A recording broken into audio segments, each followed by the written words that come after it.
छोड़िएगा, आपके अंदर एनर्जी आ जाएगी। कैसे आज सोशल एंटरप्रेन्योरशिप मोटिवेशन ऐसी लादी नेपाल के अंदर। पहली स्टोरी ले रहा हूं अनुराधा कोइराला जी के विषय में।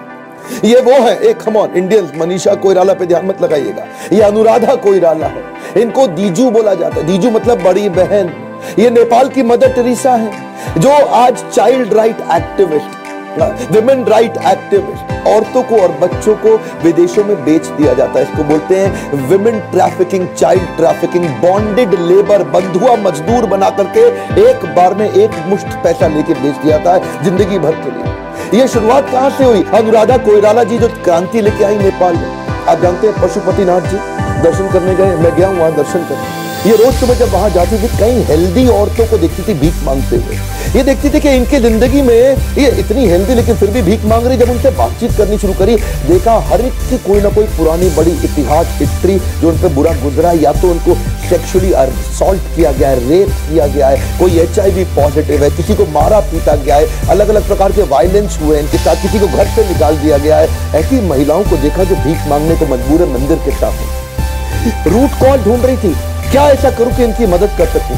जब इन्हें काम करने के लिए बोलो, काम नहीं करती थी। इन्होंने कुछ औरतों को समझाया, मनाया, कुछ 8-10 औरतों को 1000 रुपए दिए, पर शर्त ली कि मेरी शर्त आपसे ये 1000 रुपए लो और यहाँ पे कोई दुकान लगा लो, फूल की, माला की, सब्जी की, रेड़ी की, फल की, किसी चीज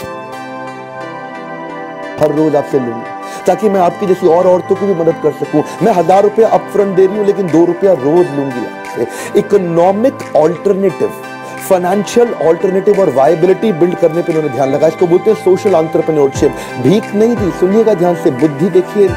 मैं इनको बहुत सम्मान करता हूं। क्यों इनको मदर टेरेसा बोलते हैं? CNN ने इनको हीरो बोला, हमारे देश ने को पद्मश्री से रिकॉग्नाइज किया और करना भी चाहिए। ऐसी महिलाओं की जरूरत है जिन्होंने ऐसा ऑल्टरनेटिव बिल्ड किया कि देखो अगर किसी को एक बार भोजन खिला दोगे, किसी को 10 रुपया 20 रुपया दे दोगे तो एक दिन खिला पाओगे, लेकिन अगर उसको कमाना सिखा दिया तो आपने जिंदगी भर खिला दिया। देखा लेकिन फिर भी कई महिलाएं अभी भी साथ में जा रही है। कारण क्या है? उनके पास उनकी बेटियों के लिए रहने का घर नहीं है, अपने रहने का घर नहीं है, सोशल सिक्योरिटी नहीं है। इन्होंने माइटी नाम की NGO चालू करी। किसी ने इनको बताया कि अगर तुम NGO चालू करोगे तुम्हारे को डोनेशन मिल सकता है। और एक ऐसा NGO चालू किया, माइटी का मतलब है मदर होम फॉर वुमेन, और औरतों के लिए घर बनाया। पहले 2 कमरे दिए किराए पे, वहां से उन्होंने शुरुआत करी और आज अब तक लगभग 1.25 लाख औरतों को या बच्चों को ये बचा चुकी है, जिनको ये मदद पहुंचा चुकी है। नेपाल की वो क्रांतिकारी महिला जिनको भारत और नेपाल नहीं पूरा विश्व इनके आगे नतमस्तक होता था। औरतों को बेचने वाले ऐसे कई लोगों को जेल पहुंचा चुकी है अभी। अब इनका एक ही मुद्दा है, औरत और बच्चे को बेचा नहीं जा सकता, उनको एम्पावर किया जाए। Real main don't buy girls. और आज मेरी अगली पावरफुल स्टोरी है डॉक्टर संदुक रुइत के बारे में। डॉक्टर संदुक रुइत नेपालियों के लिए और विश्व के लिए भगवान से कम नहीं है। ये वो व्यक्ति हैं जिन्होंने कैटरैक्ट से होने वाले अंधेपन को समाप्त करने का बीड़ा उठा लिया। इन्होंने अपनी इस सर्जरी की कॉस्ट को 90% तक कम कर दिया और जो लेंस बनते थे उसको इन हाउस नेपाल के अंदर इतनी इंटेलिजेंस इन्वेस्ट करी। 7,500 रुपए की आइटम एक गरीब आदमी अफोर्ड नहीं कर सकता, उसको 250 रुपए के ले आए। 1.25 लाख गरीबों का ये इलाज कर चुके हैं जो पैसा ही नहीं दे सकते, उनका फ्री में इलाज कर दिया इन्होंने, उनको आंखें दी। वो माँ जिसके जो अंधी थी, जो देख नहीं सकती थी, उसके बच्चे भी बर्बाद हो जाते थे। मेरी बात समझिएगा, उसके बच्चे इसलिए बर्बाद हो जाते क्योंकि उनको देख ही नहीं सकते, बच्चे भी भीख मांगने पे मजबूर हो गए। इन्होंने उस माँ का इलाज किया। अब क्या हुआ? अब माँ काम कर रही है और बच्चे स्कूल जा रहे हैं। बहुत बड़ा सोशल परिवर्तन, this is called social entrepreneurship. ये हुआ कैसे डॉक्टर रुइत के जीवन में? जब ये छोटे थे ना तो इनके 3 भाई बहन, उनका देहांत हो गया क्योंकि इनके पास पैसा नहीं था इलाज कराने के लिए। दिल को ये बात छू गई, बहुत दर्द कर गई इनको। तो उन्होंने सोचा कि मैं डॉक्टर बनूंगा लेकिन पैसा कमाने के लिए नहीं, प्रॉब्लम सॉल्व करने के लिए। हर आदमी प्रॉफिट पे दिमाग लगाता है, ये प्रॉब्लम पे दिमाग लगा रहे थे। आज इनकी सेवाएं नेपाल से बाहर निकल के लगभग 50 देशों में अपनी सेवाएं दे रहे हैं। रेमन मैग्सेसे अवार्ड मिला इनको और उसके अलावा हमारे देश में भी इनको पद्मश्री से नवाजा गया। इनफैक्ट ये वो व्यक्ति है जिनको वास्तव में भगवान जैसा माना जा रहा है आज नेपाल के अंदर। क्यों? क्योंकि पीड़ा उठा लिया है। डॉक्टर रुइत बताते हैं कि आज भी लगभग 2 करोड़ लोग ऐसे हैं जो कैटरैक्ट के कारण अंधेपन से गुजर रहे हैं पूरे विश्व के अंदर, और इनका ऐसा मानना आने वाले समय में ये संख्या 8 करोड़ हो जाएगी। और 8 करोड़ में 90% लोग एशिया के देशों में, डेवलपिंग कंट्रीज के ही होंगे। यानी कि जो गरीब देशों के लोग हैं वो इलाज भी नहीं करा पाते और उसका इलाज संभव है, पर इलाज क्योंकि महंगा था उसको उन्होंने कम करके दिखाया। मेन मुद्दा समझिए, ये माइंड है बड़ी पावरफुल चीज है। ये माइंड से जो प्लान मांग लोगे वो निकाल के दे देगा। इस माइंड से आप प्लान मांगो प्रॉफिट कमाना है, ये वो प्लान बना के दे देगा। इस माइंड से आप मांगो मुझे पूरी दुनिया की प्रॉब्लम सॉल्व करनी है, ये उसका मॉडल निकाल के बता देगा। आज भी इनका जो पूरा का पूरा मॉडल है वो सस्टेनेबल कर दिया, इसको बोलते हैं सोशल एंटरप्रेन्योरशिप। प्रॉब्लम भी सॉल्व करी और अपनी जेब से पैसा नहीं लगाना पड़ रहा, लेकिन बहुत लो कॉस्ट पे लाके सॉल्व कर दी। मेरी आपकी जिम्मेदारी है ऐसे लोगों का उत्साह बढ़ाने के लिए और हम कंट्रीब्यूट कर सके इस प्रकार के मॉडल में। अगली स्टोरी जिनके बारे में बात कर रहा हूँ, श्रीमान कुलमान घिसिंग। पूरा नेपाल इकट्ठा एक आवाज में उनको नेशनल हीरो मानता है। मेरे पिछले वीडियो में मैंने लोड शेडिंग की बात की, वो बात थोड़ी पुरानी हो गई। उन सारी कमियों को पूरा करने के लिए मैंने दिल से ये वीडियो बनाने के बारे में सोचा। तो नेपाल की एक training company called genius insider, ये मुझको नेपाल भी इनवाइट करते हैं और इन्होंने मेरी मदद करी कि हम कुछ और डेटा ऐसा बिल्ड करें कि नेपाल के सुपर हीरोज के बारे में बात करें। कुलमान घिसिंग नेपाल को लोड शेडिंग फ्री कर दिया पिछले 2 सालों के अंदर। वही नेपाल इलेक्ट्रिसिटी बोर्ड जो लगभग 9 बिलियन नेपाली करेंसी के लॉस में था, वो 1.5 बिलियन नेपाली करेंसी प्रॉफिट के अंदर ला दिया। कुलमान घिसिंग की ऐसी लीडरशिप है ना, ये स्ट्रैटेजी नहीं केवल एग्जीक्यूशन, ग्राउंड लेवल पे चले जाते हैं। ये वो आदमी है जो नेपाल के हीरो क्यों हैं, आज पूरे नेपाल को बिजली दी इन्होंने। आज पूरा यूथ इनको अपना लीडर मानता है। जानते हैं क्यों? ये सुबह 8 बजे ऑफिस पहुंच जाते हैं, रात 8 बजे तक बैठते हैं। मैनेजिंग डायरेक्टर है, कम ऑन, एग्जीक्यूटिव नहीं है। नेपाल इलेक्ट्रिसिटी बोर्ड के मैनेजिंग डायरेक्टर टॉप पोजीशन पे। जब पूरा का पूरा नेपाल फेस्टिवल ऑफ लाइट्स उसकी छुट्टी मना रहा था ना, उस समय ये ऑफिस में बैठ के नेपाल को बिजली देने में लगे हुए थे। प्रायोरिटाइज करते रहे शुरू से कि किधर कितनी ज्यादा बिजली चाहिए किस समय, किधर कम बिजली चाहिए स्ट्रैटेजिकली किस समय, उधर से बिजली निकाल के इधर डाले, इसको बोलते हैं लाइन बैलेंसिंग। अच्छा, दूसरी चीज ये जानते हैं कि विदेश में बिजली बिल्कुल नहीं बेचूंगा। उस बिजली को, बहुत सारी बिजली इन्होंने वापस देश में रोक ली। ये पहले बिजली इंडिया को भी दिया करता था नेपाल, बहुत ठीक किया इन्होंने कि इंडिया से बिजली रोक करके अपने कंट्री के अंदर अपने इंडस्ट्रियलाइजेशन में पैसा लगाया। आज वही बिजली जब ये बाहर बेचते थे इनको कम पैसा मिलता था, अपने यहां कंज्यूम करके उससे पैसा प्रॉफिटेबल बना सके। स्ट्रैटेजी नहीं, फिर से बोल रहा हूं, एग्जीक्यूशन।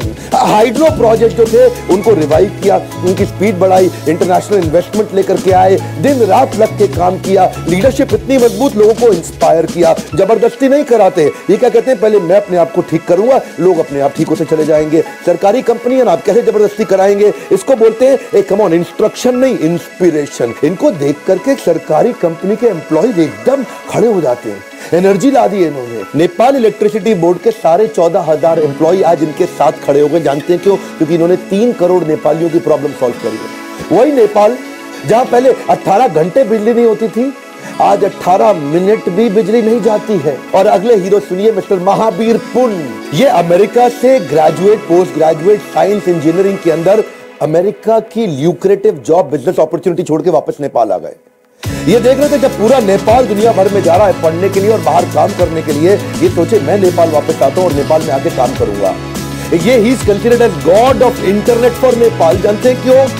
हिमालय की उन वादियों में, उन पहाड़ियों में जहां लैपटॉप कंप्यूटर नहीं पहुंच सका, मोबाइल नहीं पहुंच सका, ये वायरलेस इंटरनेट लाने का मुहिम छेड़ दिए सन 2002 में। उस समय इन्होंने नेपाल वायरलेस नेटवर्किंग प्रोजेक्ट शुरू किया। क्या ये नेपाल वायरलेस नेटवर्किंग प्रोजेक्ट? तब इन्होंने सोचा कि अगर यहाँ पे हम टेक्नोलॉजी ले आए और इंटरनेट ले आए तो यहाँ की कैपेबिलिटी, स्पीड बहुत तेज बढ़ जाएगी। आज ये ढूंढ रहे हैं नेपाल के अंदर। इनका मानना है नेपाल गरीब होने का कारण क्या है? यहाँ के टैलेंट को हम नर्चर नहीं कर पा रहे। इनका मानना है कि नेपाल का टैलेंट छोड़ छोड़ के नेपाल को बाहर जा रहा है पैसा कमाने के लिए, क्योंकि यहाँ पे उस टैलेंट को एंगेज करने के लिए कुछ है ही नहीं। You know, 2 million, 3 million people working abroad, they had to leave the country. Well, that is the main reason, you know, why Nepal is poor country. इसलिए उन्होंने इनोवेशन सेंटर शुरू किया, जहां ये चाहते हैं फंड करेंगे, उनको पैसा देंगे, उनको सपोर्ट करेंगे कि आपके पास कोई आइडिया है, आप उस आइडिया का प्रोडक्ट बनाने की कोशिश करो, जितना पैसा चाहिए मैं दूंगा आपको। और अगर आप फेल भी हो गए कोई बात नहीं, मैं आपको फिर भी सपोर्ट करने की कोशिश करूंगा और किसी तरीके से आपको पेटेंट दिलाऊंगा, आपके लीगल राइट्स आपको दिलाऊंगा, कॉपीराइट दिलाऊंगा, इंटेलेक्चुअल प्रॉपर्टी आपके साथ बना करके कोशिश करेंगे आपको बाहर सेल करके, इंटरनेशनल इन्वेस्टर लाके या नेपाली इन्वेस्टर को ला करके। इनका मानना है समाज की सेवा समाज सेवा करके नहीं की जाती, समाज की सेवा आर्थिक मदद से उसको स्वतंत्र बना के की जाती है। इसका मतलब क्या? सोशल डेवलपमेंट इकोनॉमिक डेवलपमेंट से ही आएगा। इसलिए इनको भी रेमन मैग्सेसे अवार्ड दिया गया। बेसिकली इसको नोबेल प्राइज ऑफ एशिया माना जाता है, बड़ा रेप्यूटेड अवार्ड। और आज की आखिरी स्टोरी उत्तम संजेल के बारे में, और ज्यादा एक्साइटिंग, सबसे ज्यादा एक्साइटिंग। समता स्कूल की स्थापना करी। क्या होता है समता स्कूल? समान भावना से सबकी मदद कर सके, अमीरों और गरीबों के बीच में फासले को खत्म करने के लिए, प्रमोटिंग इक्वालिटी थ्रू एजुकेशन। एक ऐसा स्कूल का चेन चालू किया जिसमें $1 पर मंथ में पढ़ाई करा सके, प्राइवेट स्कूल से ज्यादा अच्छी पढ़ाई करा सके। नेपाली रुपया मतलब नेपाली करेंसी में 100 रुपया महीना के अंदर करें। एक्चुअली उस समय प्राइवेट स्कूल बहुत महंगे थे, वहां तक रीच बड़ी मुश्किल थी। गवर्नमेंट सरकारी स्कूल कॉलेज सस्ते तो बहुत थे, खर्चा नहीं था, पर वहां पढ़ाई उतनी एक्साइटिंग नहीं थी। तो दोनों के कारण एजुकेशन सिस्टम पे बहुत बुरा असर पड़ रहा था। उत्तम संजेल सोचे कि मैं कैसे एक सोशल एंटरप्रेन्योरशिप का प्रोजेक्ट बिल्ड करूं कि हजारों बच्चों को लगभग फ्री में पढ़ा दूं। गरम खाना भी खिलाते हैं, साफ पानी भी पिलाते हैं और एजुकेशन सबसे बढ़िया देते हैं। लेकिन ये इतनी बड़ी सफलता मिली कैसे? इसके पीछे हाथ है हमारे बॉलीवुड का।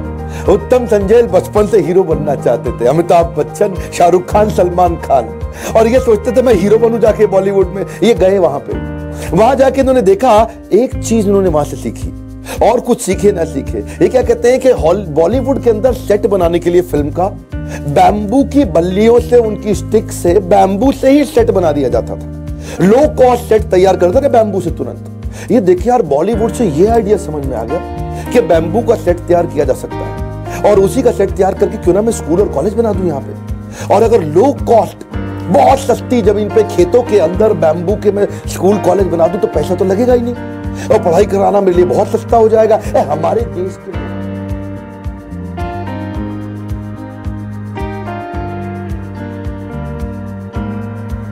लगा के फटाफट फूल माला और फेरे लगा के खत्म शादी। और जितना पैसा बचाया उस सारे पैसे को उन्होंने दान में डाल दिया वापस समता हॉस्पिटल में, जहां दूर से लोग इलाज कराने आते, पैसा नहीं है दवाई का, बच्चे पढ़ने आते हैं उनके पास पैसा नहीं, और सारा फिर से डोनेशन में डाल दिया। ये जो उन्होंने हिम्मत दिखाई, ये इनकी शादी बड़ी फेमस हो गई नेपाल में। मैं चाहता हूं इनकी शादी न केवल नेपाल में बल्कि दुनिया भर में फेमस होनी चाहिए। मैंने कभी आपको अपने बारे में नहीं बताया, आज पहली बार बताऊंगा। मैंने भी अपनी शादी मंदिर में ही करी थी, कोई बैंक्वेट बुक नहीं किया, कोई हॉल 5 स्टार होटल बुक नहीं किया। मेरे पास्ट के बारे में कम लोग जानते हैं, क्योंकि ऐसे लोगों से बड़ी इंस्पिरेशन मिलती है। कोई जरूरत नहीं है, कुछ ना कुछ जीजा और कुछ ना कुछ फूफा हमेशा आपसे नाराज होंगे।